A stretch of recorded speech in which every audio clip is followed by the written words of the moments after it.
ये स्टोरी है team sky की, जो ग्रेट ब्रिटेन की साइकिलिंग टीम है। 2010 में ये हायर करते हैं डेव ब्रेसफोर्ड को। उस टाइम पे टीम स्काई एक एवरेज साइकिलिंग टीम होती है।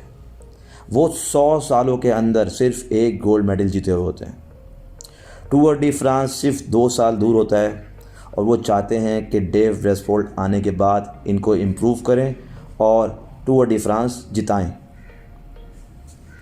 डेव ब्रेसफोर्ड आने के बाद एक स्ट्रेटजी बनाते हैं जिसको वो नाम देते हैं एग्रीगेशन ऑफ मार्जिनल गेंस का। आसान अल्फाज में छोटी छोटी अच्छी चीज़ों का जमा कर देना।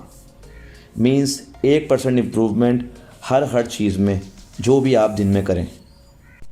तो सबसे पहले तो वो स्टार्ट करते हैं बाइक के टायर्स चेंज करने से। वो हल्के टायर्स डालते हैं साइकिल्स के अंदर, एर्गोनॉमिक सीट डालते हैं ताकि राइडर्स को आसानी मिल सके। राइडर्स के ऊपर सेंसर लगाते हैं और उनकी परफॉर्मेंस मेजर करते हैं। इंडोर रेसिंग स्कूट्स को आउटडोर पे ट्राई करते हैं ताकि उनकी परफॉर्मेंस मेजर हो सके। बट ये तो वो सारी कॉमन चीज़ें हैं जो कि हर कोच आके करता होगा या कर रहा था, मगर वो इसको एक नेक्स्ट लेवल पे लेके जाते हैं। वो variety of massage styles try करते हैं कि किससे उनके राइडर्स को ज़्यादा सुकून मिलेगा, ज़्यादा आराम मिले। वो राइडर्स को हाथ दोनों पे ज़्यादा फोकस करते हैं ताकि किसी भी किस्म का उनको इन्फेक्शन ना हो सके।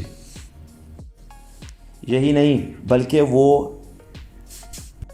स्पेशल पिलोस ट्राई करते हैं ताकि राइडर्स को एक सुकून की नींद आ सके और वो सुबह उठ के एक अच्छी परफॉर्मेंस दे सके। यहाँ तक कि वो रोड्स का भी चॉइस करते हैं कि कौन से रोड से उनके राइडर ट्रैक पे जल्दी पहुँच सकता है ताकि वो थके ना और आने के बाद अपनी बेस्ट परफॉर्मेंस दे सके। वो ये कहते हैं कि अगर हमने इन छोटी छोटी चीज़ों को एक जगह पे जमा कर लिया और अपने डेली रूटीन का पार्ट बना लिया तो हम आने वाले टूर डी फ्रांस में ज़रूर जीतेंगे, जो कि अगले 5 साल में आने वाला होता है। और यहाँ वो गलत साबित होते हैं क्योंकि जो टूर डी फ्रांस अगले 5 साल में आने वाला होता है, जो उन्होंने फोकस किया होता है कि अगले 5 साल में आने वाले टूर डी फ्रांस को जीतेंगे, वो 3 साल में ही जीत जाते हैं। फिर उससे अगले टूर डी फ्रांस जो कि बिल्कुल नेक्स्ट ईयर में होता है, नए राइडर्स के साथ ट्राई करते हैं और वो टूर डी फ्रांस भी अपने नाम कर लेते हैं। और वो इन छोटी छोटी मार्जिनल गेन से टूर डी फ्रांस के अलावा 2012 के गोल्ड मेडलिस्ट भी बन जाते हैं और 70% लंदन ओलंपिक्स के मेडल्स अपने नाम कर लेते हैं। तो इंसान अगर छोटी छोटी इम्प्रूवमेंट से फोकस करे तो वो एक सिग्निफिकेंट रिजल्ट क्रिएट कर सकता है। इसी बात को मैं आप एक इक्वेशन से साबित करता हूँ। ये आपके सामने एक इक्वेशन है कि अगर 1% इम्प्रूवमेंट हर बंदा डेली 365 दिन 365 डेज़ करे तो वो 37 टाइम्स इम्प्रूव हो सकता है।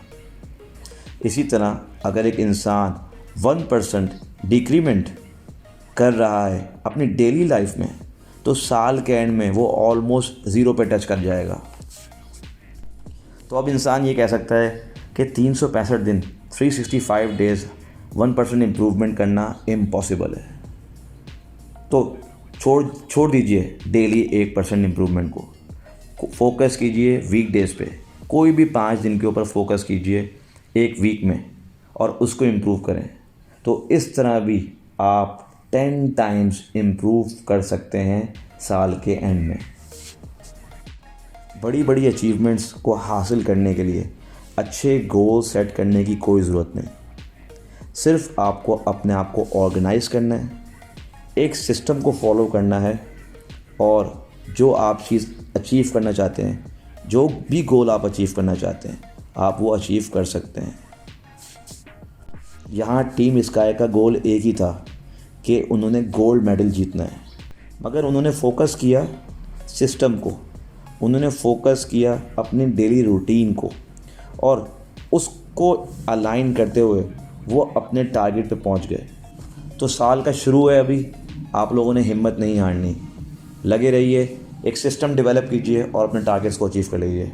टिल देन टेक केयर, अल्लाह हाफ़िज़।